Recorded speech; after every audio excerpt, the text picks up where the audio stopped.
todas as mudanças de hábito, né? Como acho que é para a maioria das pessoas. E então eu tenho acompanhado aí o seu trabalho, da Nambi. Legal, seja bem-vindo aí, cara. Estou me aproximando cada vez mais. Ainda vou fazer a formação ainda, em Legal. algum momento. Yoga e Ayurveda são duas irmãs. Pois é, pois é. E eu acho que um vai complementar o outro muito bem, né? Sem dúvida nenhuma, cara. É.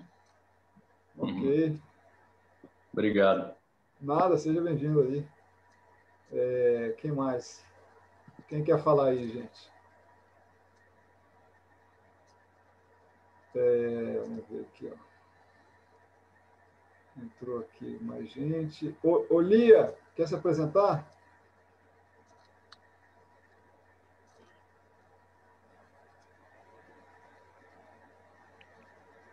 Não fiquem acanhados. Tudo bom? Você tá sem o áudio, Lia. Oi. Tudo bem? Conta aí pra gente. Eu sou aluna da Nambi, né, de yoga. Sou cliente dela também, de Ayurveda, faço acompanhamento com ela. Eu fiz um tratamento com ela, porque durante a pandemia, assim, lá para o mês de setembro, outubro, eu estava com os problemas, assim, digestivos, não estava me sentindo bem. E aí a gente fez uma consulta, eu fiz um tratamento, e aí eu melhorei bastante. Até emagreci um pouco, que não era o objetivo. Todo, nossa, você emagreceu, você emagreceu. Todo mundo engordando na pandemia, você emagreceu. Gente, tratamento aí Ayurveda, vamos lá. Legal. Então, também tô aí nessa, assim, estudando, né? Eu sempre acompanho você, acompanho a Su também, né? Ah, legal. Já fiz, assim, Bacana. alguns cursinhos com ela de alimentação. Bacana. Muito bom. Seja bem-vinda aí. Ah, obrigada.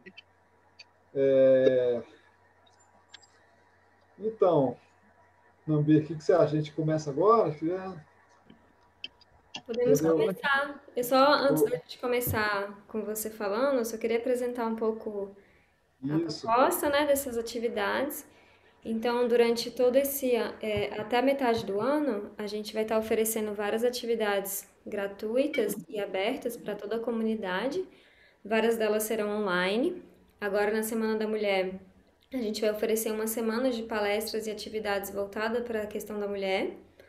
Depois, a gente vai oferecer 2 shows abertos também, um concerto de violoncelo com piano. Concerto que chama? Não, como é que chama quando é? E um show da Paula Zimbres, aqui perto da Casa Jasmim. São todas contrapartida pro financiamento da Aldir Blanc que a gente recebeu aqui, né, a Casa Jasmim, que é um espaço, um centro de yoga, né, e de Ayurveda que tem aqui em Brasília, para quem não é de Brasília. E aí o Mário gentilmente ofereceu essa palestra para poder fortalecer aqui o nosso espaço. E aí agradeço muito a oferta, Mário, seu estudo, toda a parceria. Eu e o Mário trabalhamos juntos, né, com as consultas também. É isso, gratidão por tudo. Gratidão a vocês também por participar. Você, Mário, toda sua. Ok, gente. Então, bom, sejam todos bem-vindos. Alguns, eu sou conhecido de alguns, né? E alguns eu conheço também. É um prazer estar aqui para falar sobre Ayurveda, uma ciência muito bonita, muito encantadora. E eu vou compartilhar aqui com vocês um pouquinho do material que eu preparei para essa nosso bate-papo, né? E então o tema do nosso bate-papo é sobre rotina diária, né? Ou dinacharya, para quem não conhece. Vocês estão visualizando aí? Apareceu a tela? Tudo bem, né? Uhum.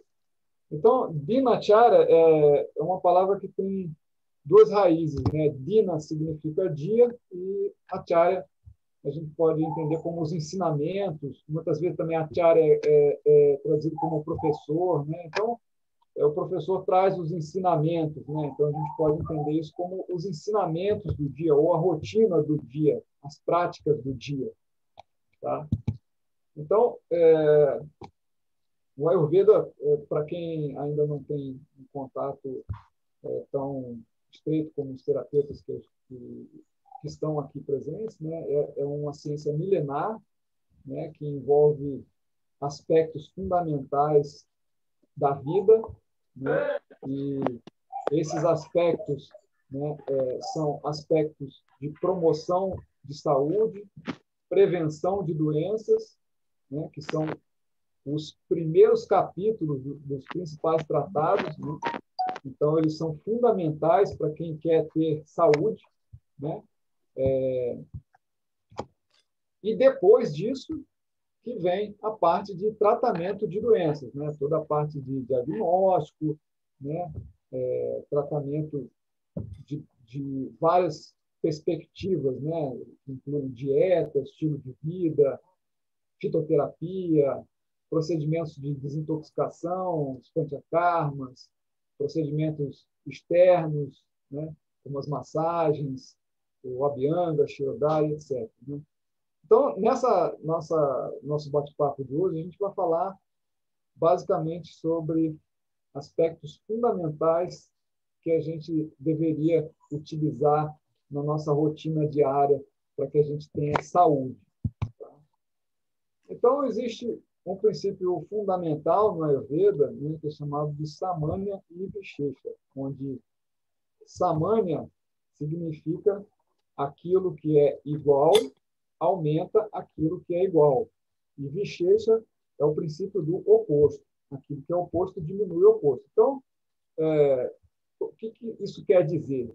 Quer dizer que em qualquer situação onde haja um desequilíbrio, eu vou entender qual é a causa daquele desequilíbrio e vou buscar justamente o princípio oposto, né, para que eu gere equilíbrio, né? Para vocês entenderem. Por exemplo, se eu estou numa condição onde existe muito calor no meu corpo, eu vou buscar um ambiente que seja refrescante, assim como também alimentos, bebidas, né, que vão promover frescor no meu corpo, né?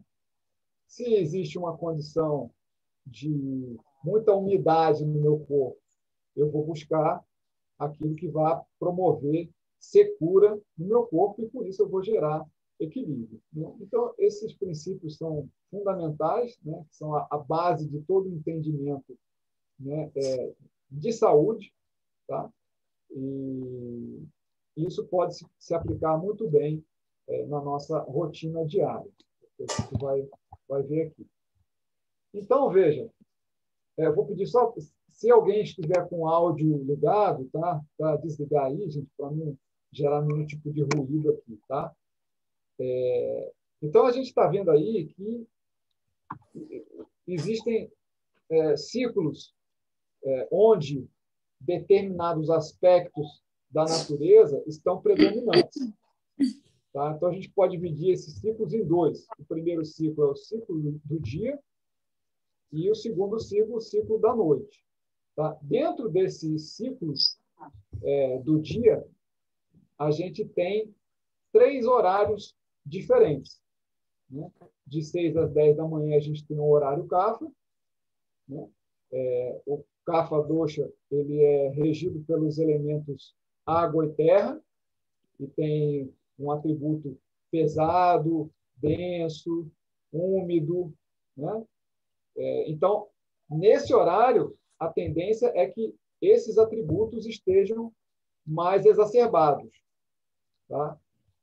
De 10 às 2 da manhã, 10 da manhã às 2 da tarde, a gente tem o horário Pitta, que é o horário onde o Sol está a pino, né? E o Sol tem uma relação direta com o Dosha Pitta, que é regido pelo elemento fogo e água. Né? Então, a gente tem como características do dosha pitta, né, esse atributo quente, penetrante, levemente untuoso, e são mais predominantes nesse horário. De 2 às 6 da tarde, a gente tem um horário vata, né, e o vata é regido pelos elementos ar e éter, né, e ar e éter tem os atributos leve, seco, móvel, tá? Então, esses atributos estão mais visíveis nesse horário. E, então, esses horários se repetem novamente no ciclo da noite, tá? Trazendo novamente as características dos doshas de uma outra forma. Tá? Então, eu quero dizer isso para vocês porque, como eu falei anteriormente, a gente vai buscar sempre o princípio oposto para gerar equilíbrio. Então, de 6 às 10 da manhã é um horário onde os atributos do dosha kapha, né, que é um dosha úmido, pesado, né, eu vou buscar o oposto. Eu vou buscar movimento, leveza, né, dinamismo, para gerar um equilíbrio no dosha kapha. Tá? E aí, um exemplo disso é o exercício físico. Tá? Nesse horário, é o melhor horário para promover o equilíbrio nessas características do dosha kapha. De 10 às 2, né, eu já tenho o pitta extremamente agravado, né? Eu tenho o sol a pino, né, no meio-dia, e a tendência é que minha fome esteja mais presente. Então, nesse horário, o que eu vou buscar é justamente saciar o meu apetite, né, e não agravar mais ainda o pitta, ou seja, eu vou colocar um atributo pesado, né, que vai ajudar a reduzir o atributo leve, quente e penetrante, né, do dosha pitta. E de 2 às 6 da tarde, né, a tendência é que a minha mente, né, entre num estado um pouco mais de devaneio, né, eu fico um pouco mais disperso e tal, e eu vou buscar também os atributos opostos para reduzir esse atributo de leveza, de agitação, né? Então, assim, um exemplo pode ser uma prática de meditação onde você se recolhe do campo dos sentidos, né? Ou mesmo até tomar um copo de leite morno, tá? Com um pouco de especiarias, como, por exemplo, o cardamomo ou noz moscada. Isso ajuda também a trazer esse equilíbrio ao dosha vata. Tá? Então, só para dar alguns exemplos, né? Então, a gente vai entrar nas principais práticas aqui, que são descritas pelos textos clássicos, né? Então, segundo os sábios, né, é dito que o melhor horário para a gente acordar é no Brahma Muhurta. Na Brahma Muhurta, para quem não conhece, é chamado o horário de Brahma, tá? Que é o horário da inteligência criativa do universo que está relacionada com a criação. Tá? Nesse horário, geralmente, alguns sábios consideram 48 minutos antes do nascer do sol, né? Outros falam que são 2 horas antes, né? Mas acordar um pouquinho antes do nascer do sol é um bom momento, né, de despertar. E se o nosso relógio biológico está muito em sintonia com a natureza, a tendência é que a gente naturalmente acorde nesse horário. Tá? E aí, nesse horário, a melhor coisa a se fazer é a gente se conectar com a nossa consciência interna, né? Ou ser, ou consciência pura, ou ser, o que quer que você chame, né? Mas aquilo que existe dentro da gente que promove todo o fluxo de criatividade da nossa existência. Então, as práticas de meditação são, digamos que, a melhor prática para ser feita nesse momento. Tá? Eu faço parte de uma tradição da meditação transcendental e eu pratico já a MT há mais de 22 anos exatos. Né? Então, isso faz parte da minha rotina. Religiosamente, eu sempre faço como a primeira coisa do dia. Obviamente que a gente acorda, vai no banheiro, né? Se tiver alguma necessidade fisiológica, a gente faz, né? Escova os dentes e sento lá e faço a minha meditação, né? Então, é uma coisa muito boa para a gente despertar, para a gente se conectar com esse potencial interno, né? Com os nossos propósitos, com aquilo que existe de importante e fundamental na nossa vida, né? Aqui, nesse texto, é dito para a gente lembrar de Vishnu para a pacificação de todos os pecados, né? A gente pode cantar um mantra para Vishnu, né? Que também é considerado como inteligência que sustenta tudo no universo, né? Então, existe lá o Vishnu Sahasranam, que é uma composição onde são citados lá os 1000 nomes do Senhor Vishnu, né? O pessoal que mora na Índia, eventualmente eles têm essa prática também de recitar ou mesmo de escutar, né? Se alguém gostaria também de aplicar alguma prática nesse horário, né? Eu aconselho a fazer o mantra Om, que é um mantra muito fácil da gente praticar. Você pode fazer sentado numa poltrona, numa postura confortável, né? Com sua cabeça alinhada com a sua coluna, e de olhos fechados, você inspira naturalmente.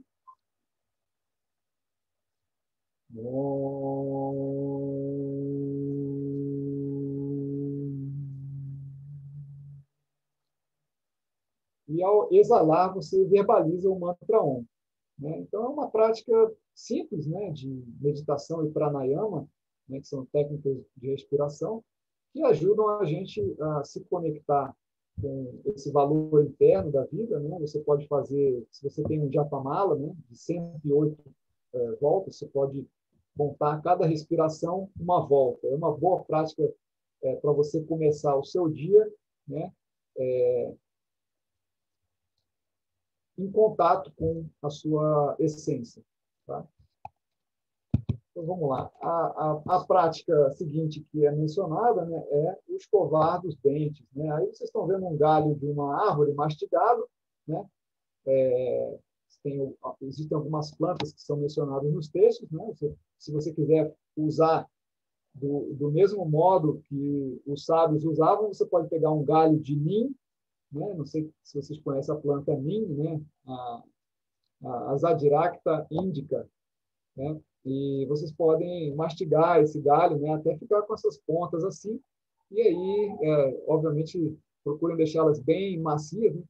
E aí vocês podem fazer escovação com esse galho, ou se quiserem usar da nossa forma tradicional mesmo, né? Usem uma escova boa e vocês podem conseguir aí algumas pastas de dente ayurvédicas, né? Ou até mesmo, se quiserem pegar um pouco de óleo de coco e misturar com cúrcuma, é uma pasta de dente simples que vocês podem fazer em casa, né? E escovar os dentes, né? Tanto a cúrcuma quanto o óleo de coco tem uma boa asepsia, né, da nossa cavidade oral, ajuda a tirar um pouco dos resíduos, né? Limpar a sujeira, né? E então, enfim, a gente não necessariamente precisa comprar uma pasta, isso pode ser feito em casa, né? E essa escovação do dente é dita aí, né, que remove o cheiro desagradável, a falta de sensação de sabor, elimina a sujeira da boca. Entretanto, existem algumas contraindicações aí, né? Pessoas que sofrem de indigestão, vômito, dispneia, tosse, febre, paralisia facial, sede excessiva, úlceras na boca, doenças do coração, doenças dos olhos, cabeça e ouvido. Aí, essas aí são indicadas fazer o uso de pós de ervas, né? Como, por exemplo, o tricato, que é mistura de 3 especiarias picantes, né? Você tem aí o gengibre, a pimenta do reino, e pode-se usar o cravo em pó, mistura com mel, na mesma proporção, né? E pode fazer a escovação aí com esse preparo, tá? Enfim, então essa digamos que acho que é a primeira prática assim de limpeza que a gente faz, né? É muito importante a gente limpar a boca, né, os resíduos, né? Muitas vezes as pessoas elas acordam e vão comer direto, tá? Mas à noite a gente acaba produzindo certos resíduos, né, ou até resíduos que não foram digeridos do dia anterior, né? E se a gente não limpa a boca, você está reabsorvendo isso. Então, é muito importante a gente sempre escovar o dente. Tá?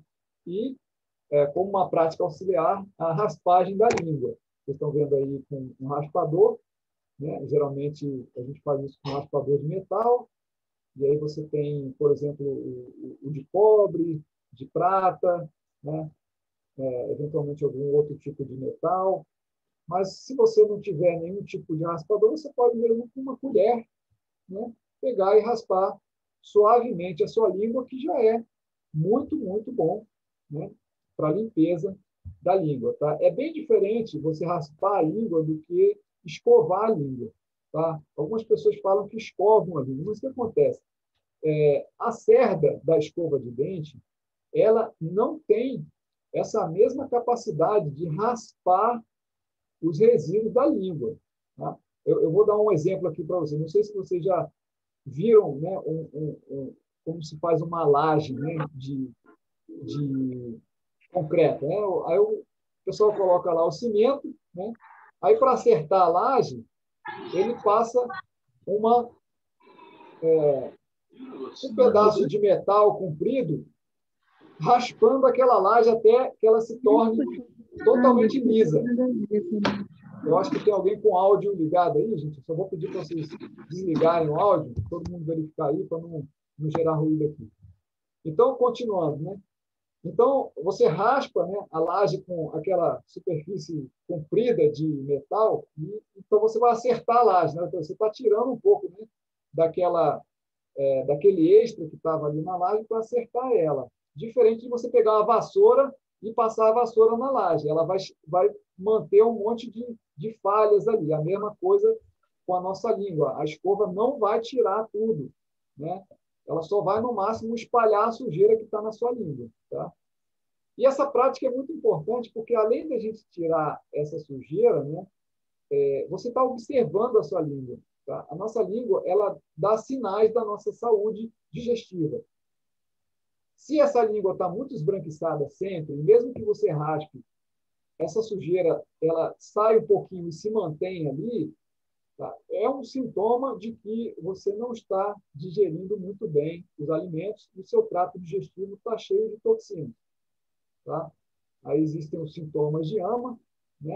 Sintomas de indigestão, sintomas de cansaço, falta de energia, né?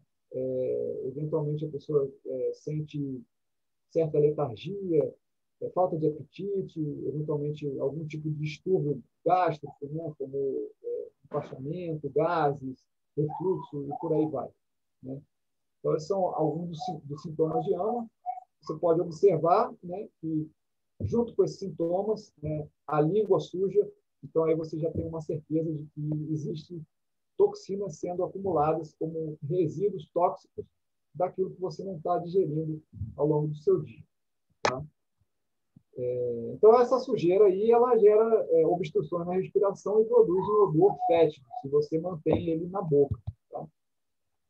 Em seguida, é indicado o uso do Anutaila, né? Eu não sei se vocês já ouviram falar, mas é um olhinho medicado, né? Que é aplicado, né, via nasal. Quem não tem o Anutaila pode simplesmente aplicar um pouco de óleo de gergelim, né? Você pode pegar um conta-gotas, aquecer suavemente esse óleo em banho-maria e aplicar 1 a 2 gotas em cada narina pela manhã, e também pode fazer isso no final do dia. Né?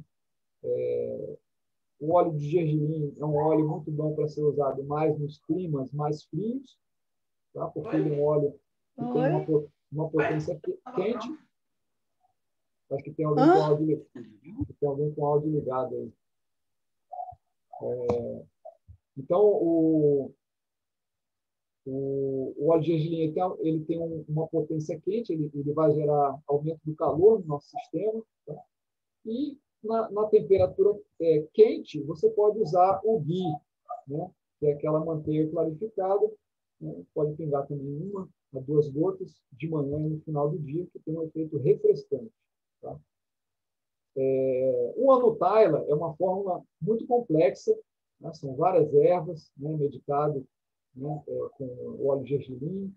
Então, ele é um óleo muito específico e ele tem uma série de benefícios. Tá? Por isso que ele é mencionado aí como uma prática da rotina diária, porque ele tem uma importância grande aí para a nossa saúde.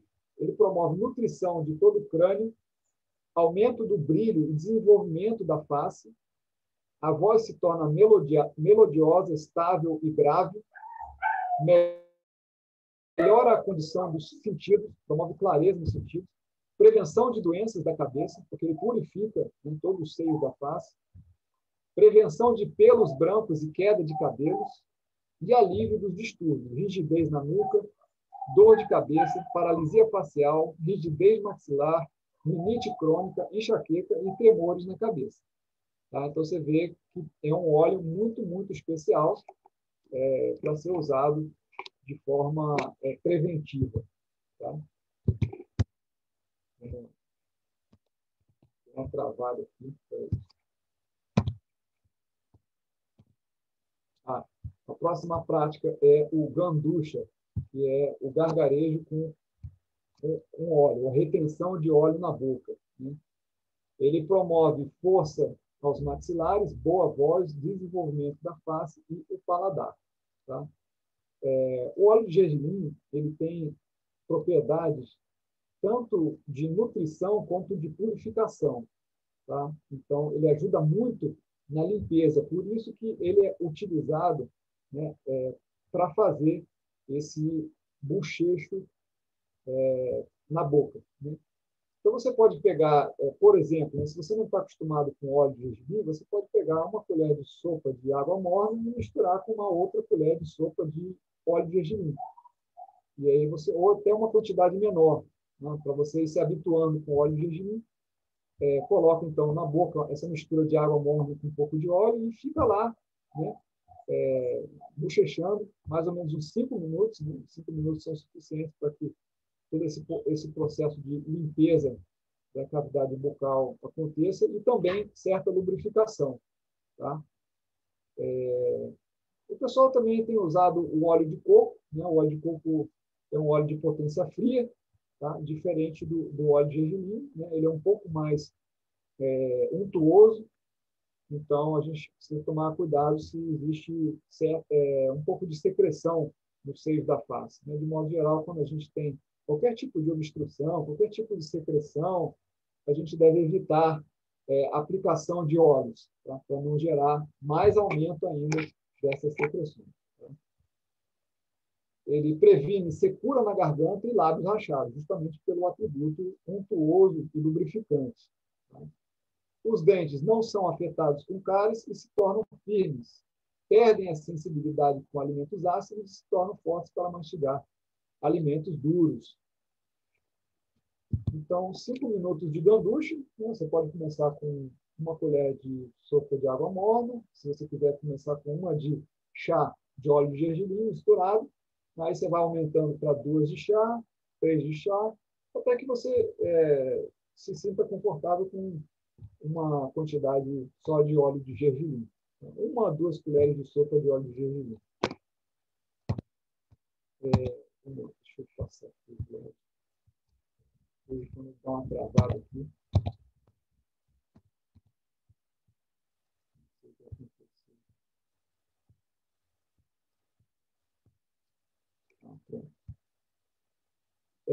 Em seguida, né, a gente pode mastigar determinadas especiarias. Né? Aí vocês estão vendo a foto do cardamomo e o cravo. Né?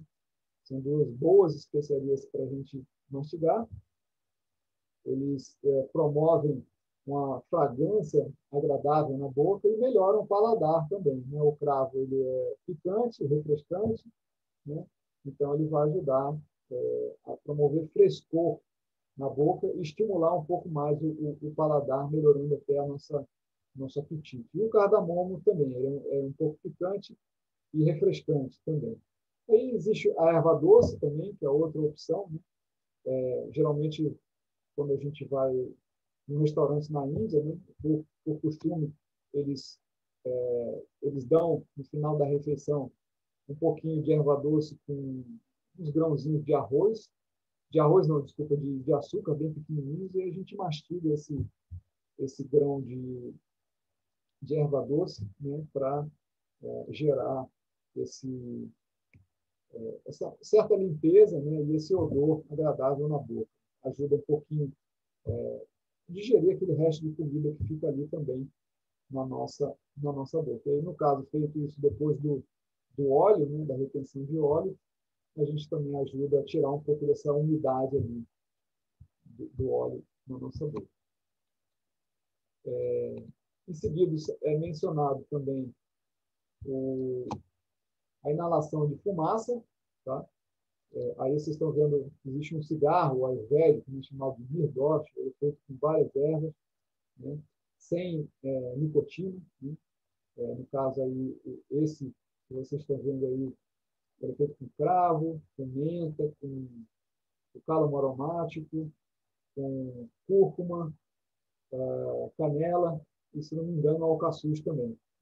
São 6 ervas que tem nesse Nirdosh. Aí você pode dar um trago, né? Isso ajuda também a limpar resíduos no sistema respiratório, né? Quem não tiver o Nirdosh, né? Outra prática bem simples é pegar um pouco de cúrcuma e queimar na panela. Você pega uma colher de sobremesa de cúrcuma, coloca na frigideira, liga o fogo e deixa ela queimar. E aí você pode fazer essa inalação do vapor, né? Mais ou menos umas 3 vezes. Você pode inalar essa fumaça e ajuda a tirar resíduos de secreções que ficam nas vias respiratórias. Tá? Então, veja, se a pessoa está com muita secreção, né? Como eu falei, a gente não deve usar os óleos, e aí ela pode usar, no caso, essa inalação de vapor da cúrcuma queimada. Né? É uma boa opção. Tá? Aí tem as indicações, né, dessa inalação. 8 vezes, sempre que houver agravamento de vata e kapha, e 3 vezes como rotina diária. Né? Pode fazer 3 tragos 3 vezes ao dia. Né? Ou simplesmente de manhã, somente essa inalação da cúrcuma. Né? Após o banho, refeições, após o vômito terapêutico, chamado de Vamana, após os espirros, após escovar os dentes, após a terapia de náusea, que é a aplicação de óleos nasais, óleos via nasal, e após o uso de colírio e sono. Essas são as indicações aí, após essas determinadas situações. Contraindicação: a pessoa que fez Viretina, que é o processo de purgação, ou seja, a diarreia terapêutica, após ter feito o BAST, que são os enemas, né? Se a pessoa está com algum tipo de sangramento, se ela está com tonturas, com ansiedade, gravidez, fadiga, situações de AMA, ou seja, toxinas no sistema, como eu falei lá anteriormente, com pita agravado, após beber vinho, leite, gorduras, mel, iogurte, aspereza no corpo, raiva, secura no palato, distúrbios da visão, traumas na cabeça, diabetes e alcoolismo. Todos são contraindicados a pessoa fazer o uso da inalação do vapor.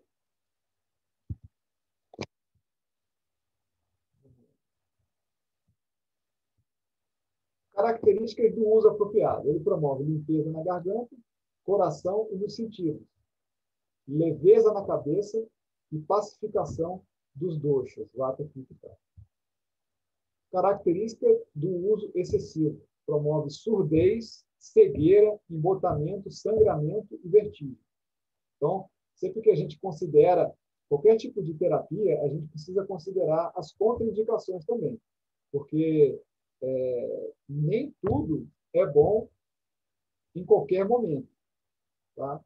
Eventualmente, até mesmo uma prática de massagem pode ser ruim se a pessoa está com toxinas no sistema dela. Ela pode ficar pior ainda. Então, qualquer outra terapia também, ela pode não ser boa, dependendo do tipo de situação em que a pessoa se encontra. Tá? Tem um cigarro que eu coloquei aí, né, o cigarro de Snyder, que é descrito no Charaka Samhita. Ele é feito com gordura geralmente gordura animal, pode ser até banho de porco, ou ghee, cera de abelha, ervas doces. Aí você tem, por exemplo, o alcaçuz. Você pode fazer, se você quiser fazer alcaçuz junto com manjericão, alcaçuz em pó, com manjericão também em pó, e colocar um pouco de cera de abelha, um pouco de ghee, faz o cigarro, e você tem aí um cigarro ayurvédico caseiro, que pode ser usado com esse princípio, né, de limpeza das vias respiratórias. Tá? Ok. Vou passar. Depois, eu estou vendo que o pessoal, não sei se alguém fez alguma pergunta, mas no final eu vou deixar para vocês, para a gente fazer perguntas e falar alguma coisa. Queria só apresentar os slides aqui. Aí aqui, né, a Bianga, né, que é a massagem com óleo, é uma prática também muito importante, né, para a manutenção da saúde. Ela promove o retardamento do envelhecimento, elimina o cansaço e agravamento de vata, né, que tem os atributos seco, leve. Né, então, o óleo tem justamente o atributo oposto, pesado, oleoso e quente, né, no caso, o óleo de gergelim. Então, qualquer óleo, de modo geral, é bom para os agravamentos de vata. Tá? Ele melhora a visão, nutre os tecidos do corpo, prolonga a idade, induz ao bom sono, melhora o tônus da pele e a compleição, ou seja, a clareza, a coloração da pele.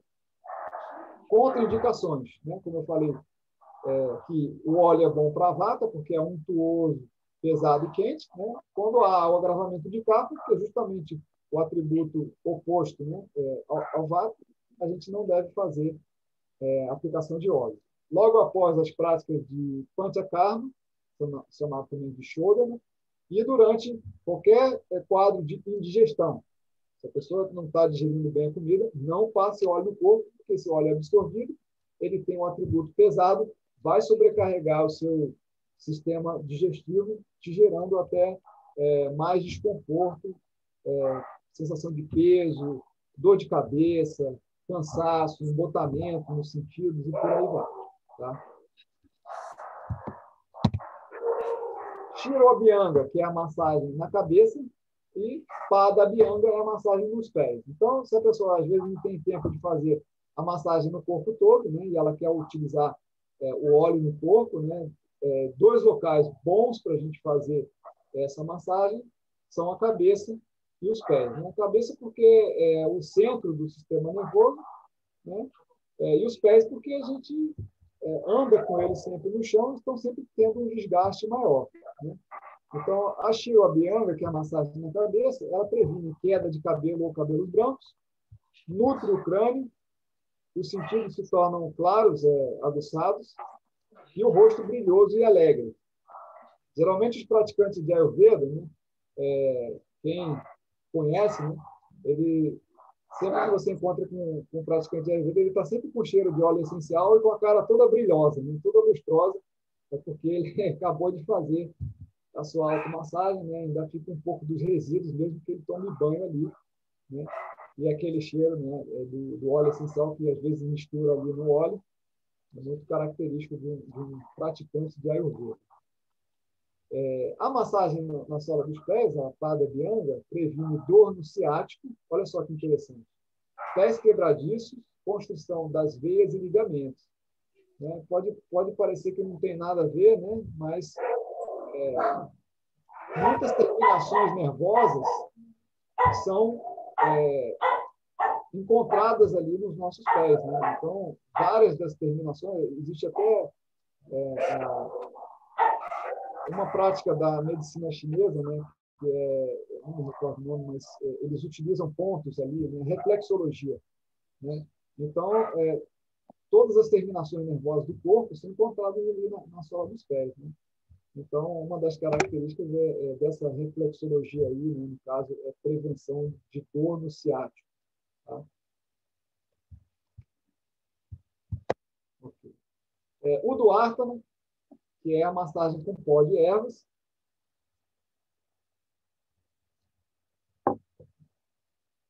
ela é justamente indicada para a pessoa que está com um agravamento de CAFA, né? Ou seja, existe muita umidade no corpo. Então, o pó de ervas ajuda a secar, drenar essa umidade, né? A pessoa não deve usar óleo, e sim fazer uma massagem com pó de ervas. E você pode usar, por exemplo, o grão de bico com um pouco de gengibre. Mais ou menos, você pega a farinha do grão de bico, ou você pode até triturar o grão de bico no liquidificador, passa numa peneira, e pode pegar mais ou menos 2, 3 partes de grão de bico para uma parte de gengibre em pó, faz esse pó e busunta todo o seu corpo, né, antes do banho. Se você até quiser botar só um pouquinho de óleo, só para dar uma liga, né, você pode aplicar um pouquinho de óleo de gengibre e busunta todo o seu corpo. Isso ajuda a... Tem um efeito que é um efeito esfoliante, né, e auxilia todo o metabolismo no nível da pele e no nível dos fluidos corporais também, tá? Principalmente ali do sistema linfático. Então, é muito bom, né, para quem está com excesso de CAFA, que está com excesso de líquido no corpo, né, a massagem com pó de ervas para drenar esse excesso de líquido. Exercício, extremamente importante, tá? Nesse horário da manhã. Eles são, digamos assim, uma das práticas assim, fundamentais que a gente deveria ter todo dia de manhã, porque promovem o metabolismo.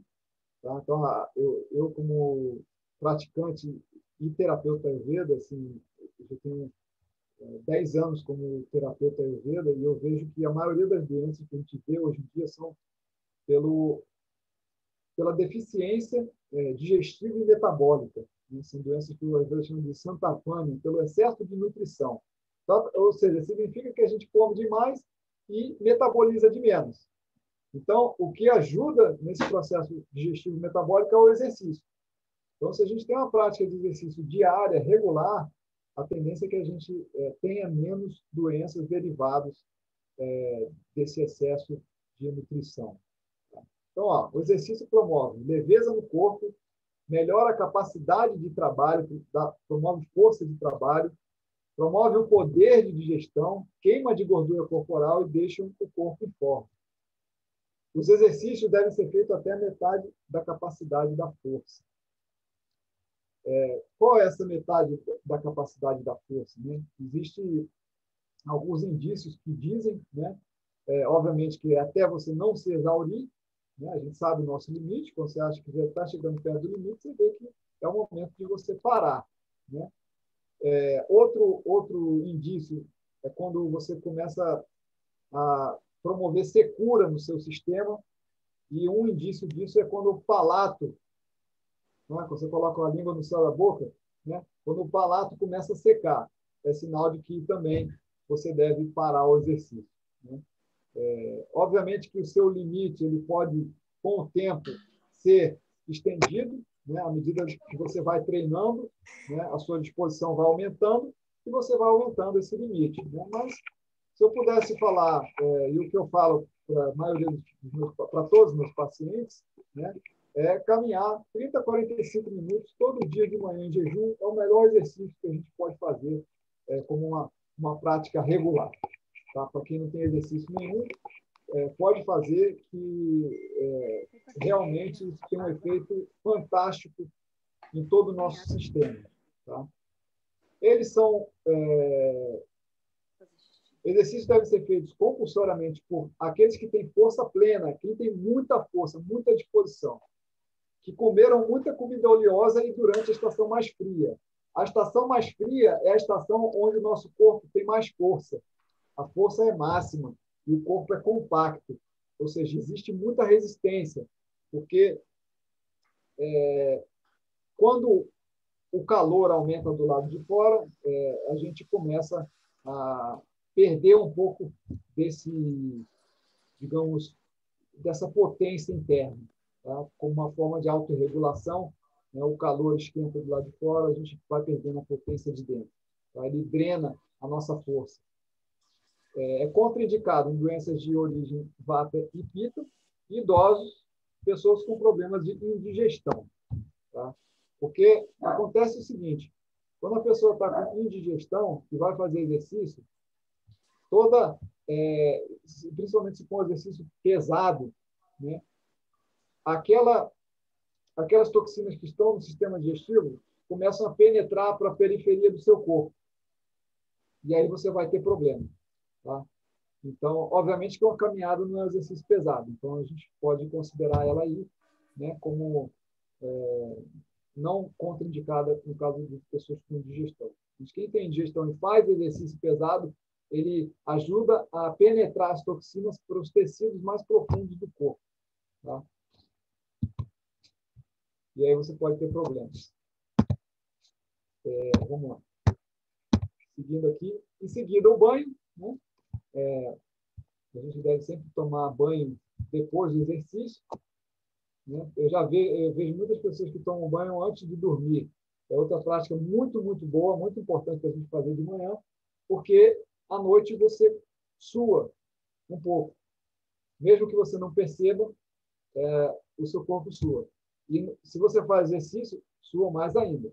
Né? Então, com uma prática de limpeza, não só física, mas também energética, tá? Ela é muito importante, né, para ser feita de manhã. Então, o banho promove melhora no apetite, na potência sexual, na linha da vida, promove o entusiasmo e a força. Ele remove coceira, sujeira, exaustão, suor, letargia, sede, sensação de queimação e os pecados. Olha só que interessante, né? Ele tem um efeito de limpeza energética, né? Então, é uma prática muito importante para limpar o nosso campo sutil energético também. A água morna no corpo aumenta a força, mas a mesma sobre a cabeça promove a perda de força dos cabelos e dos olhos. Tá? A gente não deve lavar a cabeça com água quente. Né? Com água, sim, você pode usar uma água quebrando a temperatura ambiente, né? Ou até mesmo na temperatura ambiente, porque nossa cabeça é o sustentáculo ali do cérebro, que é a sede do sistema nervoso, que é feito basicamente de óleo. A água quente drena essa untuosidade do cérebro, né? Enfraquecendo todo o nosso cérebro, podendo gerar dor de cabeça, né? Enfraquecendo os cabelos, né? E os olhos também. Tá? O banho de água fria alivia hemorragias, todos os tipos de sangramento. Se a pessoa, por exemplo, está com sangramento nasal, né? Ou outro tipo de sangramento no corpo, ela pode tomar um banho de água fria, vai ajudar a reduzir essas hemorragias. E com água morna alivia vata e kapha e fortalece o corpo. Tá? Você vê aquilo que é frio, pacifica a pitta. Aquilo que é quente, pacifica vata e kapha, que são os dois frios do nosso corpo.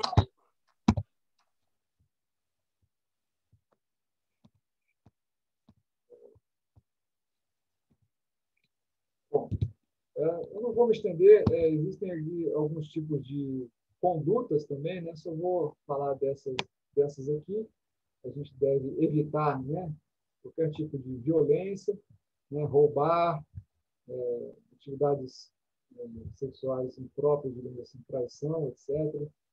Fala abusiva, falar de forma áspera, né, falar mentira, causar discórdia, separação, gerar discussão com intenção de prejudicar, ciúmes, não tolerar a conquista dos outros, censura, mal-entendidos, infidelidade com as escrituras, com os mais velhos, etc.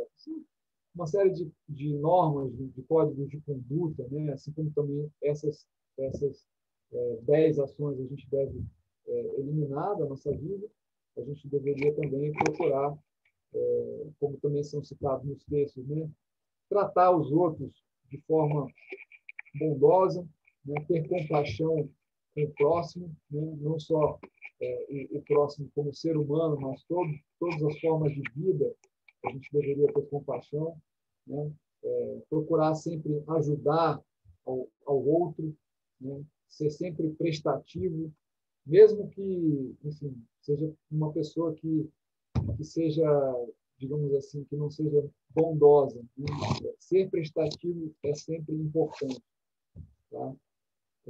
Ser bondoso, ser compassivo é sempre importante, né? Se doar um pouco, fazer caridade, né? Sair um pouco do nosso centro, né? A gente tende a ser muito egoísta, de querer, né, ter tudo para a gente. Então, quando a gente se coloca à disposição do outro, né, a gente começa a mudar e a ver que o outro também ele é muito parecido, uma extensão da gente, né?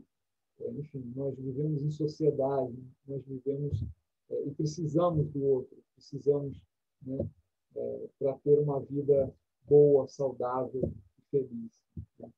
Então, todos esses códigos de conduta, e moral e ética, são descritos também como práticas de uma rotina diária apropriada. Então, é isso, gente. O que eu tinha para falar para vocês foi dito aí, né? Assim, tem bastante assunto aí, né? Bastante coisa para ser entendida, compreendida, né? Mas é um tema assim, extremamente importante para quem quer cuidar da sua saúde de forma preventiva, né? Então, eu queria abrir agora para perguntas. Quem quiser fazer alguma pergunta, sinta-se à vontade.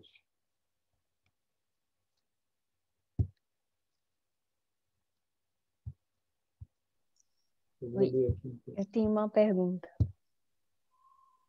Sim, pode falar. Ao invés de mastigar as ervas, um chá poderia ser também? Seria viável também?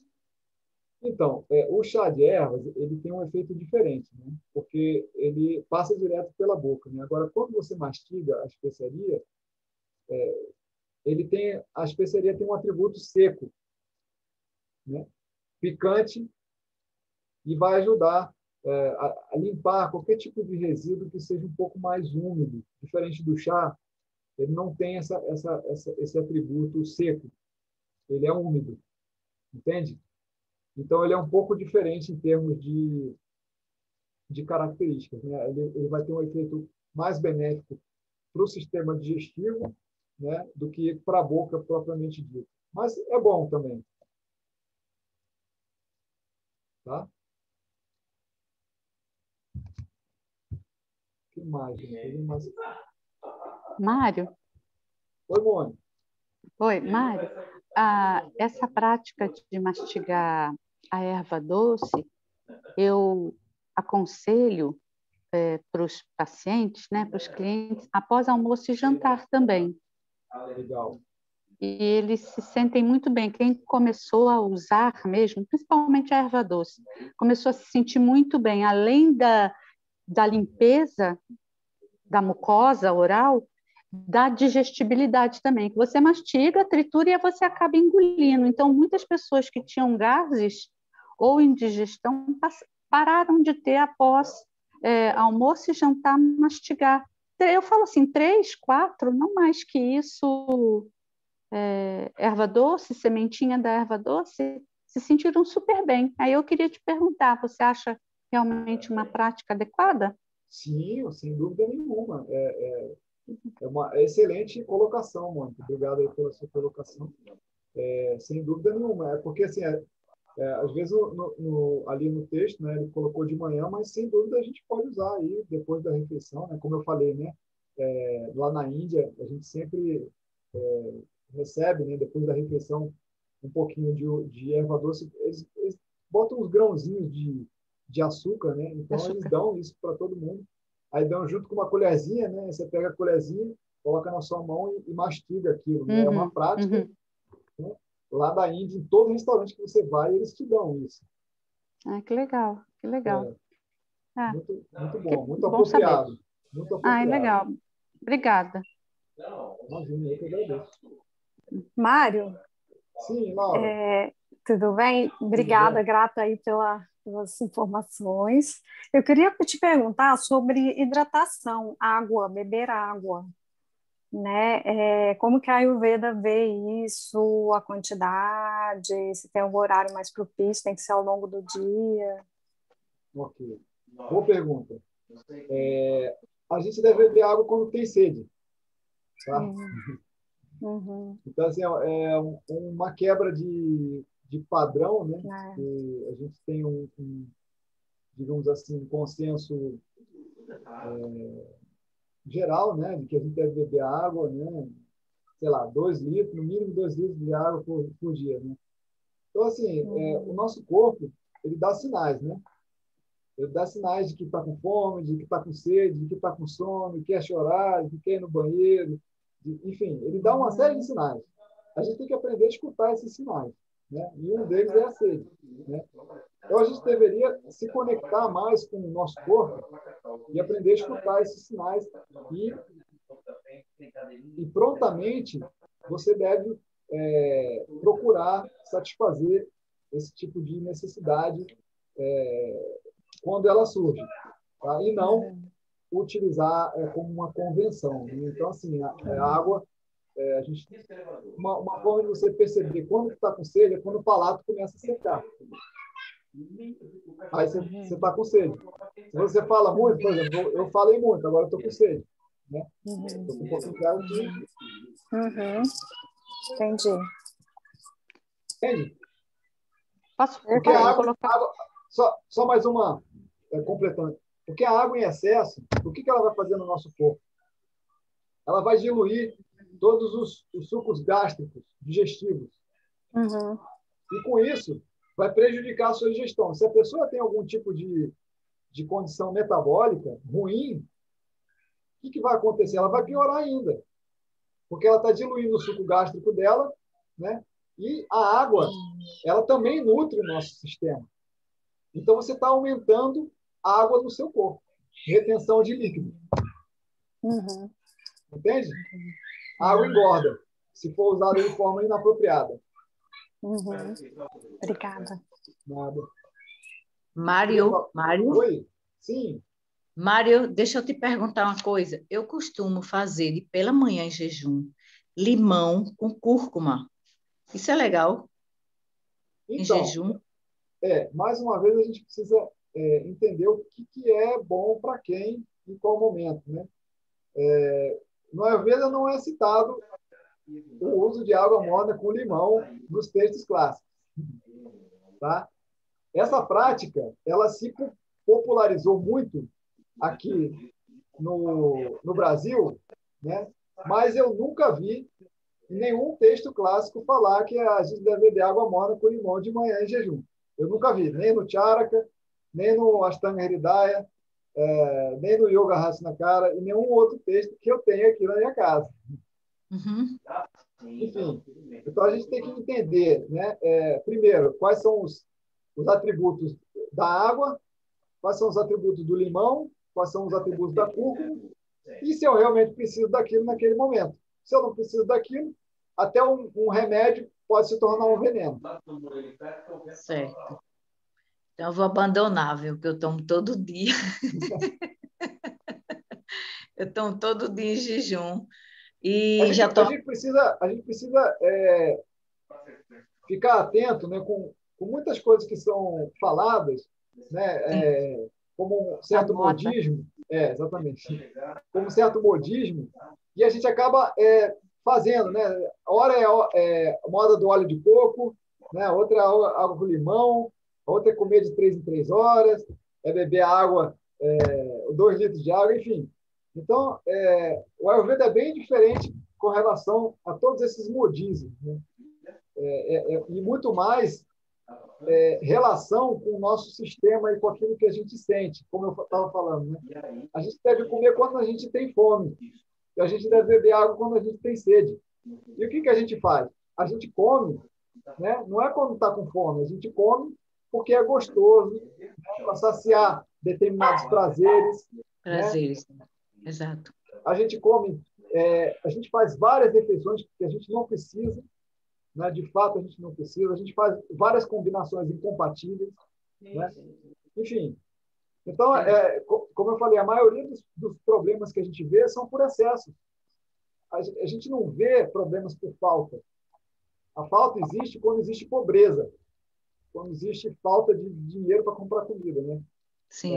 Obviamente que existem locais pobres perto da gente, né? Mas o que eu mais vejo, né, são pessoas que estão cometendo excesso. Ok, obrigada pelas informações, muito ricas suas informações. De nada, que bom que Obrigada. está gerando certa clareza. Mário, Sim. Eu queria perguntar também sobre a questão de horário de exercício físico. A recomendação é só essa, é de manhã ou tem alguns outros horários ou é esse mesmo? Então, pela manhã em jejum é o melhor horário, tá? Por quê? Como eu falei, de manhã você tem o horário CAFA. A tendência é que o nosso metabolismo esteja lento. Você acabou de sair de uma noite de sono, onde seu corpo estava com o metabolismo muito baixo. E aí, o que você precisa para gerar estímulo no seu metabolismo? Movimento. Movimento vai gerar melhora no nosso potencial digestivo e metabólico. Vai promover energia, vitalidade, força de trabalho, é isso que os textos falam. Vai promover mais melhora no apetite, leveza no corpo. Tudo isso se a gente faz exercício de manhã. Se passa o dia, você vai fazer exercício de noite, que é a hora de você dormir, você está gerando movimento no horário que você precisava aquietar. Então, o que acontece? Que eu vejo muitas pessoas fazendo exercício, academia de noite, antes de dormir. Aí a pessoa tem insônia. Você pergunta como é que é a rotina diária da pessoa, ela fala, eu chego do trabalho e vou fazer exercício. Eu vou fazer spinning, sei lá o quê. Aí eu perguntei como é que é o seu sono. Eu não durmo muito bem, não. Então, veja, a pessoa está gerando estímulo à noite no momento em que ela tinha que estar se acalmando. Ela tinha que cortar os estímulos, cortar estímulos de todo tipo. Parar de ficar olhando mídias sociais, telefone, etc. Enfim, ver um filmezinho tranquilo ou ler um livro, alguma coisa calmante e pronto. É hora de dormir. É o momento onde a sua mente vai se recolher dos sentidos. Entende? Mário? Oi? Levantei o dedo aqui, a aluna levantou o dedo. Duas coisas em relação à água. Como eu sou da área da neuro, né?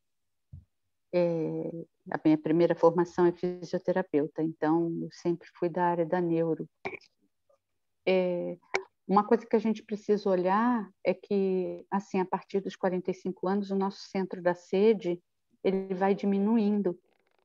Então, tem muitas pessoas, jovens adultos, né? Adulto e depois o idoso, que não sente sede e não bebe água. E aí ele fica letárgico. A gente vê esses velhinhos na rua que parece que é Alzheimer, que não sabe onde está, mas, na verdade, está desidratado. Então, nesse caso, a gente precisa estimular que beba água mesmo sem estar com muita sede, não seria o caso? Não, obviamente, se a gente tem uma condição de desidratação, né, bem colocado. Por exemplo, aqui em Brasília, a gente tem, durante o meio do ano, um clima muito seco. Uhum. Então, a tendência é que a gente tenha esse tipo de condição fácil. A gente vê o vata muito agravado, aí a pessoa com muita tontura, né? Uhum. Então, é importante a gente observar, né, o consumo de água nesse sentido, a hidratação da pessoa, né, até mesmo água de coco, né? Uhum. E aumento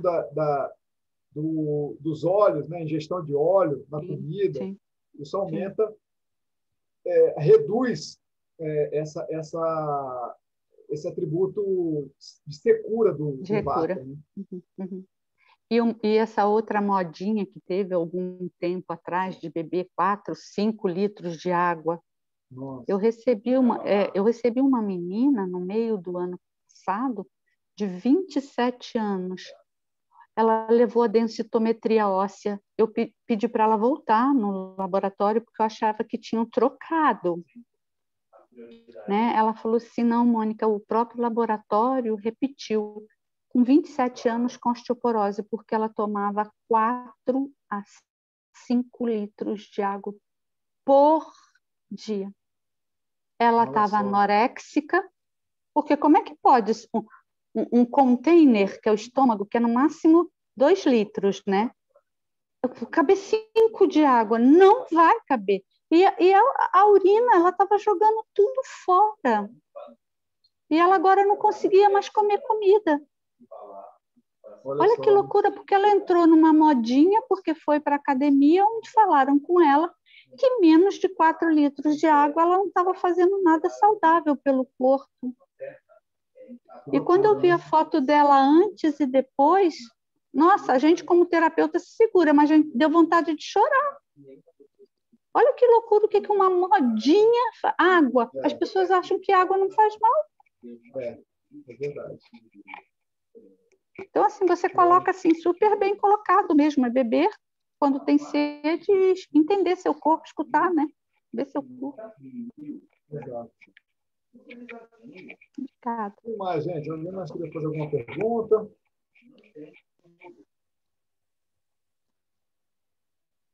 Ô, Laura, você queria falar, acho que você está sem áudio. Desculpa, eu queria fazer mais uma pergunta sobre temperos. O brasileiro, principalmente o mineiro, faz tudo com alho e cebola, né? Todos os componentes ali do almoço, enfim. Eu queria que você falasse um pouquinho disso, Mário, alho e cebola, assim, porque eu acho que o Brasil em geral, né? A gente tem assim, refoga primeiramente o alho e a cebola e depois vem os outros ingredientes, né? Boa pergunta. Assim, as especiarias são grandes remédios caseiros que a gente tem à nossa disposição. Então, eu falo isso porque, não só porque eu cozinho, mas porque muitos dos remédios que eu mando para os meus pacientes, e a Nambi sabe disso, né, são remédios que a gente tem em casa. Cominho, coentro, erva doce, gengibre, cúrcuma, limão. Tudo isso eu uso na comida e passo para os pacientes, né? Então, a cebola e o alho são 2 condimentos importantes, assim, super benéficos para a digestão, né? Tem lá seus atributos, mas a gente tem vários outros que são riquíssimos e que a gente deveria olhar para eles com mais atenção, com mais cuidado, né? Então, como eu falei, não, cominho, coentro, erva doce, cúrcuma, gengibre, louro, folha de curry, fenogrego, mostarda, alho poró, cheiro verde, né? Tudo isso você pode usar, pimenta do reino, você pode usar, cara, e fazer preparações super saborosas, né? Enfim, riquíssimas em termos de sabor, diferente de você usar só o alho e cebola, né? Então, assim, esse é um ponto bem interessante, porque muitas vezes as pessoas têm um conceito assim, mas, poxa, sei lá, a pessoa tem uma determinada dieta, você muda uma dieta da pessoa, mas essa dieta não tem sabor nenhum. Eu falo assim, na verdade, o que não tem sabor é a culinária da pessoa, né? Porque se a pessoa for na casa de alguém que sabe usar as especiarias, que cozinhe bem, você vai ver como é riquíssimo. Você pode fazer arroz, feijão e legumes com um sabor que você nunca viu na sua vida, usando essas especiarias. Entende? E sem falar dos benefícios, né, para a digestão, né, para a saúde. Então, não é à toa que foram à Índia, né, em busca das especiarias, né? Expedições à Índia em busca das especiarias, porque todo esse conhecimento ancestral, né, das especiarias, das ervas, né, vem do Ayurveda, e eles usam lá de uma forma assim incrível, né? Tem coisas que você não consegue reproduzir o sabor, né? A não ser que você fique na casa de alguém que pratica culinária lá e aí entenda o que ele usa, porque eu já tentei reproduzir determinadas misturas de temperos que eu comi e não consegui, porque assim, cada preparo, às vezes, tem 3 massalas diferentes, assim, 3 misturas de temperos diferentes, que é uma coisa que é fantástica, assim, é uma riqueza muito grande. né? Mas as especiarias são muito, muito importantes, né? Tanto quanto realçadores do sabor da comida, quanto como promotores da digestão. Ok? Mais alguma pergunta, gente?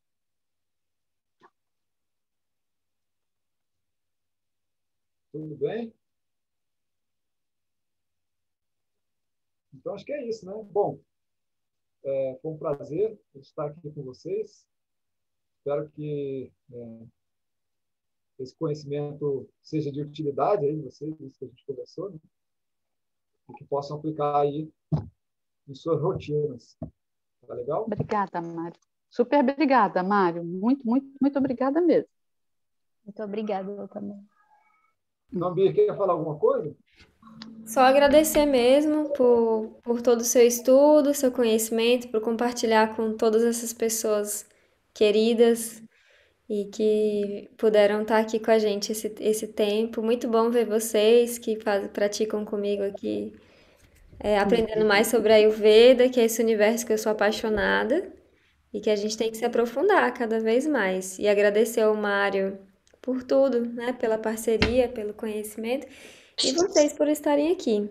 Se alguém mais quiser agradecer, você quer falar, Adriana? Você tirou o microfone?